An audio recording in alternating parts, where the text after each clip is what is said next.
రామ భక్తులు మనమంతా శ్రీరామ భక్తులు మనమంతా జై శ్రీరామ్.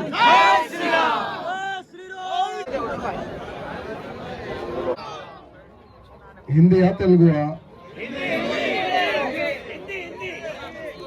మిక్స్ అచ్చా లేదు తెలుగు కావాలని ఎంతమంది ఉన్నారు? Okay okay right. हिंदी కావాలని ఎంతమంది ఉన్నారు? అబ్బో इस वर्ष भी श्री रामनवमी शोभा यात्रा इस वर्ष 6 अप्रैल के दिन आ रही है मेरे मित्रों. 6 अप्रैल यानी संडे. ये हमारे लिए चंद्र जी इस बार रविवार के दिन जन्म ले रहे. तो इस वर्ष और भी राम भक्त आने का अंदेशा है, क्योंकि बहुत सारे जो जॉब करते हैं फैक्ट्रियों में हो या अलग अलग सेक्शन में हो तो उनको छुट्टी नहीं मिलती थी. तो इस बार संडे रहने के कारण, रविवार रहने के कारण बहुत बड़ी संख्या आने का भी अंदेशा है. और जैसे अभी पवन जी ने आपको पहले ही बता दिया होगा, जैसे पिछले रामनवमी शोभा यात्रा में हम वॉलंटियर थे, हम लोग कार्यकर्ता के रूप में, हम लोग एक राम भक्त, एक सेवक के रूप में हम काम कर रहे. कितने लोग थे पिछले वर्ष? यानी हर वर्ष नए कार्यकर्ता ऐड होते जा रहे. तो चलो जितने भी जो नए कार्यकर्ता ऐड हुए हैं उन सभी कार्यकर्ताओं को बस एक सूचना है. 5 तारीख के दिन जैसे पवन जी 2 बजे बोले, लेकिन हम लोग 12 बजे मिलने का प्रयत्न करेंगे. 12 बजे आप आएंगे तो साथ में भोजन भी हम लोग करेंगे और पूरी व्यवस्था करेंगे. जैसे 4 से 5 6 व्हीकल रहती है, मूर्तियां रहती है, प्रतिमाएं भगवान रामचंद्र जी की और दूसरी उन सभी को हम लोग ठहर कर सजाने का काम करेंगे. और रात का भी भोजन साथ में ही होगा. लेकिन सभी कार्यकर्ता 12 बजे ही आने का प्रयत्न करें. ये सभी कार्यकर्ताओं से मेरा निवेदन है. और हर बार मैं एक ही बात कहता हूं, आज हम हैं कल नहीं रहेंगे, लेकिन ये शोभा यात्रा ऐसे ही चलती रहनी चाहिए. लेकिन वो कब चलेगी? जैसे आज हम कोई मंच नहीं बनाते और ना ही हम लोग चेयर डालते. क्यों? क्योंकि हम सब एक है. इसलिए कल हम रहो या ना रहो, या शोभा यात्रा प्रारंभ रहनी चाहिए. क्यों? क्योंकि आज भाग्यनगर की श्री रामनवमी शोभा यात्रा देखकर हर राज्य में बड़े ही धूमधाम से शोभा यात्रा प्रारंभ हुई है.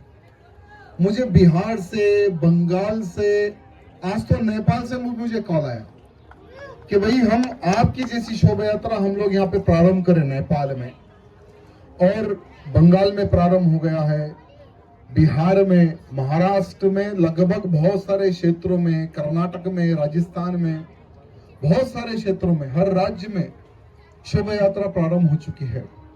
तो ये जो श्रेय जाता है ना, ये सब आप लोगों पर जाता है. क्योंकि हर बार मैं क्या कहता हूँ, यहाँ जो शोभा यात्रा जो निकलती है केवल एक व्यक्ति नहीं, हम सब लोगों की शोभा यात्रा है. इसलिए मैं हर बार सभी कार्यकर्ताओं को भी कहता हूँ, सभी को हम इन्वाइट भी जो करते हैं ना, हम सबकी बोलते हैं ये जो शोभा यात्रा निकलती है हमारे राम भक्तों द्वारा निकलती है और ये हमारे पूरे कार्यकर्ता ही शोभा यात्रा निकालते हैं. इसलिए एक व्यक्ति देखो कभी भी कुछ भी हो सकता है. तो यहाँ शोभा यात्रा हमारे मंच पे जितने भी अधिकारीगण हैं उनको भी मैं आज बताना चाहूंगा, रहो ना रहो कोई नहीं, लेकिन ये शोभा यात्रा रहनी चाहिए. ये शोभा यात्रा ऐसे ही कंटिन्यू रहनी चाहिए. ये मैं हमारे अधिकारीगणों से प्रार्थना करना चाहूंगा. साथ ही साथ जैसे इस शोभा यात्रा को, जैसे पिछले शोभा यात्रा निकालने में भी परमिशन लास्ट मोमेंट में कैंसिल कर दिया गया था कि भाई इस वर्ष यानी 2024 की जो शोभा यात्रा है रामनवमी की आप नहीं निकाल सकते. लास्ट मोमेंट में परमिशन कैंसिल किया गया था. तो बड़े ही संघर्ष से, लेकिन आप सब लोगों के सहयोग से पिछले वर्ष शोभा यात्रा बड़ी ही धूमधाम से निकली है. हमने इस बार यहाँ डिसाइड किया है कि हम लोग परमिशन ही नहीं पूछेंगे. इस बार हम परमिशन नहीं पूछेंगे और ना ही कुछ बोलेंगे. हम पिछले वर्ष जितने ही धूमधाम से शोभा यात्रा निकाले थे, इस वर्ष भी वैसे ही हम लोग धूमधाम से शोभा यात्रा निकालेंगे. एक कुछ दिन पहले पुलिस के हमारे बड़े अधिकारीगण मेरे पास आए वहां पुलिस अधिकारीगण कहने लगे कि अभी डीजे पर प्रतिबंध लगा दिया गया है, कांग्रेस की सरकार आई है और पुलिस के सभी अधिकारीगणों ने मिलकर डीजे पर प्रतिबंध लगा दिया गया है, तो थोड़ा आप भी अगर डीजे नहीं लगाएंगे तो ठीक रहेगा।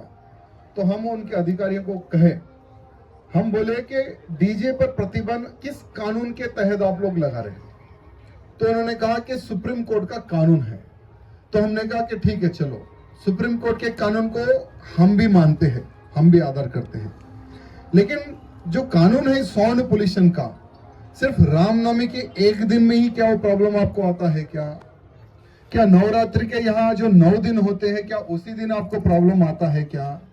यानी साल के जो 12 महीने, जो 5 टाइम जो हम लोगों की खोपड़ी जो खराब होती है, क्या उससे सुप्रीम कोर्ट के कानून का उल्लंघन क्या नहीं होता है क्या? हमने क्वेश्चन पूछा तो जवाब नहीं आया। उन्होंने कहा कि आप एक बार हमारी विनती सुनिए, आप थोड़ा साउंड के ऊपर ध्यान दीजिए।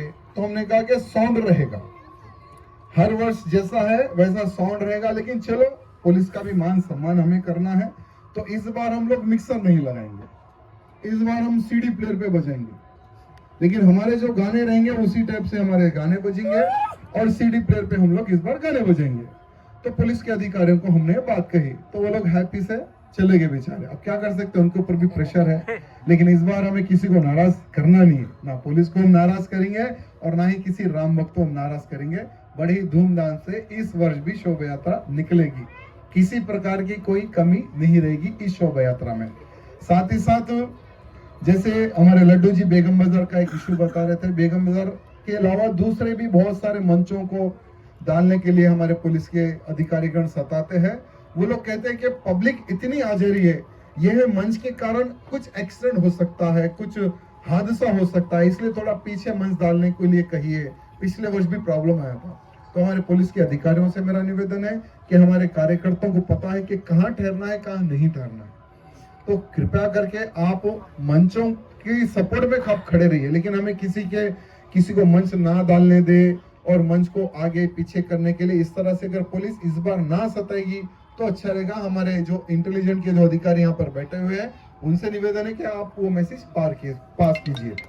साथ ही साथ जैसे बहुत सारे हमारे राम भक्त इस शोभा यात्रा में आते हैं, तो 3 ऐसी जगह हैं जहां पर हमारे राम भक्तों को ढकला जाता है, जैसे पुराना पुल और बेगम बाजार छतरी और गौलीगुड़ा, वो राउंड एक सर्किल है, वहां पर हमारे कार्यकर्ताओं को ढकला जाता है। तो हमारे पुलिस के अधिकारियों से निवेदन है कि हमारे कार्यकर्ताओं को ढकलने की आवश्यकता नहीं है, हमारे कार्यकर्ताओं को पता है कहाँ पे रुकना है, कहाँ पे आगे बढ़ना है। और जैसे पुलिस के अधिकारियों ने कहा कि जल्द से जल्द शोभा यात्रा को आप आगे निकालना है, तो हम तो तैयार हैं। हम तो हर वर्ष 11 बजे ही पूरा प्रोग्राम हम लोग रेडी करके रखते हैं, लेकिन बीच में कुछ लोग गाड़ी लगाकर खड़े हो जाते हैं, वो शोभा यात्रा निकलने के बाद में हमारी शोभा यात्रा को पुलिस वाले ही लेट कर देते हैं। तो इस बार हमने कहा कि अगर हमारा रास्ता अगर क्लियर रहेगा तो हम लोग सबसे पहले ही शोभा यात्रा को निकाल देंगे, ऐसा पुलिस के अधिकारियों को भी कहा गया है। लेकिन सबसे अच्छी बात यहाँ है कि आज भगवान श्री रामचंद्र जी के आशीर्वाद से 2010 में यहाँ शोभा यात्रा प्रारंभ हुई थी और लगातार निरंतर शोभा यात्रा बढ़ते जा रही है। यानी भगवान श्री रामचंद्र जी के प्रति भक्ति भावना किस प्रकार से बढ़ रही है, यहाँ आप सब लोग देख रहे हैं। और यही शोभा यात्रा में इस वर्ष जैसे भगवान श्री रामचंद्र जी ने एक अहंकारी रावण का वध करने का एक संकल्प लिया था, वैसे ही इस शोभा यात्रा में जितने भी जो राम भक्त रहेंगे, हम सबको मिलकर एक संकल्प लेना है। पहला संकल्प होगा कि संभाजी नगर में जैसे छत्रपति शिवाजी महाराज तो ऐसे एक शूरवीर थे, अगर शिवाजी ना होते तो आज भारत में कोई हिंदू ना होता। तो ऐसे हमारे छत्रपति शिवाजी महाराज के पुत्र संभाजी महाराज जी को 39 डेज तड़पा कर उनकी निर्मम किस प्रकार से हत्या की गई है, आज पूरा भारत का हिंदू देख चुका है, समझ चुका है छावा मूवी के माध्यम से। और आज हम यही शोभा यात्रा में एक संकल्प लेंगे कि हर वो राम भक्त को जैसे मैं महाराष्ट्र में भी कह के आया हूं कि हमारे मुख्यमंत्री जी को हमने बोला है, क्योंकि मुख्यमंत्री जी और एकनाथ शिंदे जी डिप्टी मुख्यमंत्री जी ने कहा कि हम औरंगजेब की कब्र को तोड़ेंगे, तो हमने उनको कहा कि सिर्फ तारीख और जगह बता देना, कितने लाख। हमने कहा कि सिर्फ तारीख और जगह बता देना, कितने लाख कार्यकर्ता चाहिए, फावड़ा लेकर हम पहुंच जाएंगे। जैसा हमने कहा, तो एक पार्टी का एक एमएलसी, एक कोई नालायक एक एमएलसी है, उसने कहा कि हमारे महाराष्ट्र के नौजवानों को भड़काने का प्रयत्न ना कर राजा सिंह, अगर खबर उखाड़नी है तो तेरे बेटे को लेकर आ जा फावड़ा लेकर। तो नालायक को पता नहीं है कि अब हमारा बेटा छोटा नहीं बहुत बड़ा हो गया है। वो औरंगजेब की भी खबर भी खोदेगा, अगर समय पड़े तो तुम्हारी भी खबर खोद देगा। तो अभी एक माहौल बन चुका है। तो हम इस वर्ष श्री रामनवमी के शुभ अवसर पर एक संकल्प लेंगे कि औरंगजेब की खबर को उखाड़ने का एक संकल्प लेंगे। दूसरा संकल्प रहेगा कि अभी भारत एक गृह युद्ध की ओर बढ़ रहा है, क्योंकि भारत का आप सब लोग वातावरण देख रहे हैं कि अब भारत हमारा हिंदू राष्ट्र की ओर बढ़ रहा है। जब भारत हमारा हिंदू राष्ट्र की ओर बढ़ेगा ना, तो हिंदू राष्ट्र नहीं बनना है। ऐसे बहुत सारे जो औरंगजेब की जो नाजायज औलादें हमारे भारत में जो छुपी हुई है ना, तो हमारे पुराने शहर में भी बहुत सारी औरंगजेब की नाजायज औलादें हैं, जिसमें एक बड़ा ओवैसी छोटा ओवैसी भी आता है। तो ये लोग क्या करेंगे कि हिंदू राष्ट्र ना बने, औरंगजेब की खबर ना खुदे, तो एक माहौल खराब करने का ये लोग प्रयत्न करेंगे। लेकिन जब भी हो, हमें अवसर पड़े तो सभी हिंदुओं को एक मंच पर आकर उन सभी दुष्ट शक्तियों को हमें जवाब देना है जो हमारे आड़े आएगी, या हिंदू राष्ट्र के आड़े हो या औरंगजेब की खबर उखाड़ने में हो। यह संकल्प भी हमें इस वर्ष लेना है। साथ ही साथ एक संकल्प ये भी हमें लेना है कि हर वो हिंदू हफ्ते में एक दिन हमारे धर्म का प्रचार करना है, अपनी बस्ती में हो, अपनी कॉलोनी में हो। क्योंकि देखो मित्रों, सिर्फ एक व्यक्ति कोई भी कार्य नहीं कर सकता।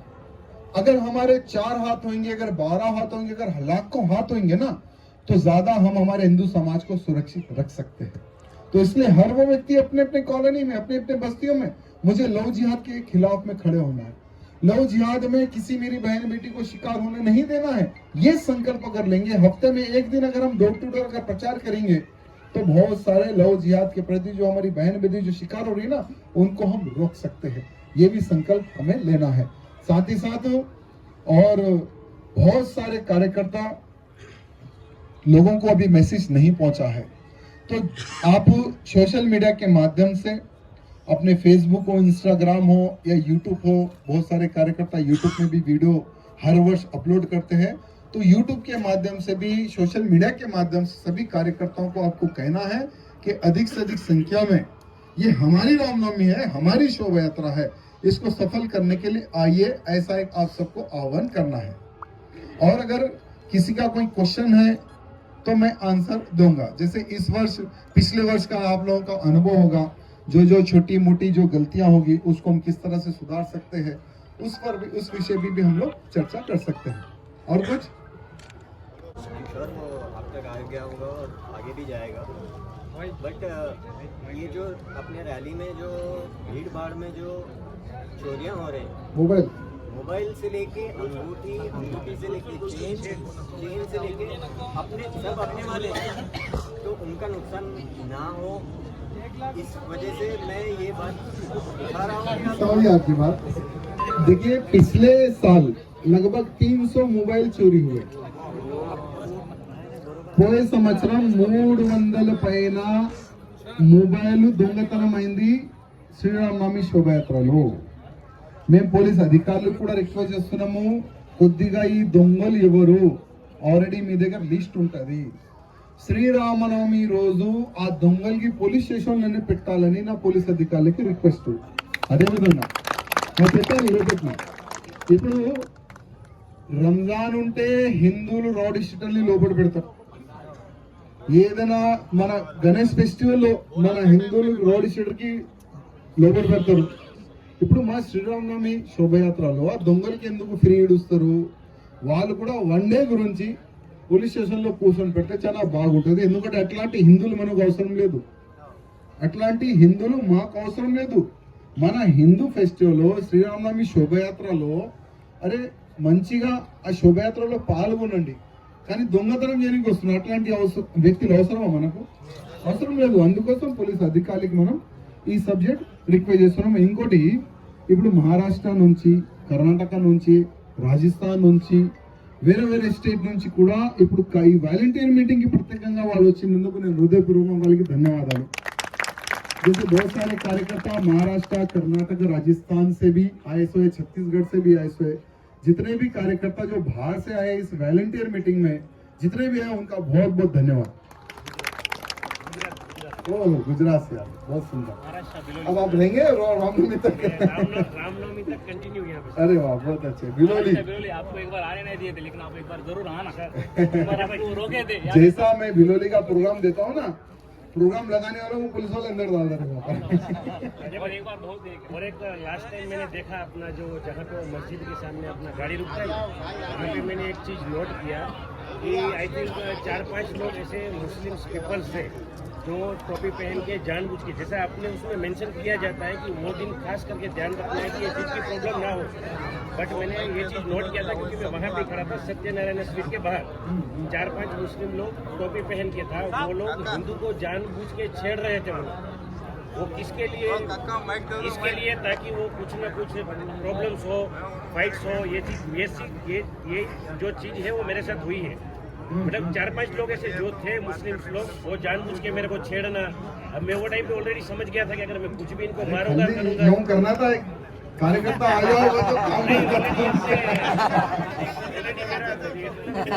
ऐसा कुछ तो बोल लेना भैया। किसको बोलेंगे बेचारे, वो है गुजरात। नहीं, एक्चुअली मैं प्रॉपर गुजरात से हूँ, बट 15 ईयर से हाईटेक सिटी में रहता हूँ अपने यहाँ पे। तो एक काम करेंगे, उस दिन किसी का नंबर भी आपको नहीं दे सकता हूँ, क्योंकि उस दिन सभी कार्यकर्ता के मोबाइल की बैटरी भी खत्म हो जाती है वीडियो में करते करेंगे। वो एक पॉइंट अपन नोट करेंगे। और एक कार्यकर्ताओं से एक रिक्वेस्ट है, देखिए हमारी जो श्री रामनवमी शोभा यात्रा है वो एक बहुत ही पवित्र शोभा यात्रा है, लेकिन कोई भी जैसे होता है ना, जैसे मैंने कहा कि कुछ लोग होते हैं जो रामनवमी शोभा यात्रा को खराब करने का प्रयत्न करते हैं। लगभग 99% लोग, उनको पता है कि शोभा यात्रा में किस प्रकार से आना, लेकिन 1% लोग जो शराब पीकर आते हैं ना, उन पे थोड़ा ध्यान देना। उनका फोटो खींच लो आप लोग, फोटो खींच के हमें व्हाट्सअप कर देना। మోదీ గారు 4సారి మీరు ప్రధానమంత్రి అవుతున్నారు, కానీ మీ ఎలక్షన్ మేనిఫెస్టోలో ఒక అంశం పెట్టండి, కాశీ మథుర, దాని తర్వాత భారతదేశం హిందూ రాష్ట్రం చేస్తాం. అది కూడా మేనిఫెస్టోలో వేస్తే చాలా బాగుంటుందని మనమందరం సోషల్ మీడియా పరంగా మోదీ గారికి రిక్వెస్ట్ చేస్తున్నాం. ఎందుకంటే వచ్చే ఎలక్షన్ నేను ఛాలెంజ్ చేస్తున్నా, వచ్చే ఎలక్షన్ కాశీ మథుర హిందూ రాష్ట్రం దానిపైననే జరుగుతుంది. మీరు చూస్తారు, అందరు కూడా చూస్తారు. అదేవిధంగా ఇవాళ ఒక అయోధ్య అంటే అయోధ్యలో భవ్యమైన రాముడి గుడి కడితేనే ఈ ఔరంగజేబు కొడుకులు, ఆ బాబర్ కొడుకులు పరేషాన్ ఉన్నారు.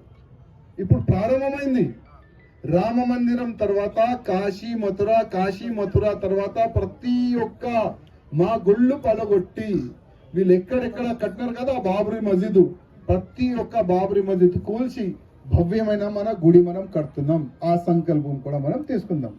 ఇంకా ఎవరిదైనా ఏదైనా క్వశ్చన్ ఉంటే మీరు అడగచ్చు. ఎవరైనా లేచినప్పుడు చెప్పమ్మా. ఏది ఇప్పుడు మా కార్యకర్తల గురించి ప్రతిసారి హిందీలో పాటలు పాడతానండి, కానీ అంటే పోయే సంవత్సరం తెలుగు తీసినాం. ఆ తెలుగు పాట పాడడానికి నాకు 5 days పడింది తెలుసా. 5 days అది మ్యాచ్ అయితే లేదు, కానీ ఎట్టి పరిస్థితుల్లో తెలుగు తీస్తా అని అప్పుడు సంకల్పం తీసుకున్నా. ఇప్పుడు జస్ట్ 2 days లోనే ఆ పాట కంప్లీట్ చేస్తాం ఈ సంవత్సరం. ఇప్పుడు మన ఈ మీటింగ్ అయిపోయిన తర్వాత మా అర్జున్ గారు ప్లే చేస్తారు. ఇంకోటి ప్లే చేస్తా, ఎందుకు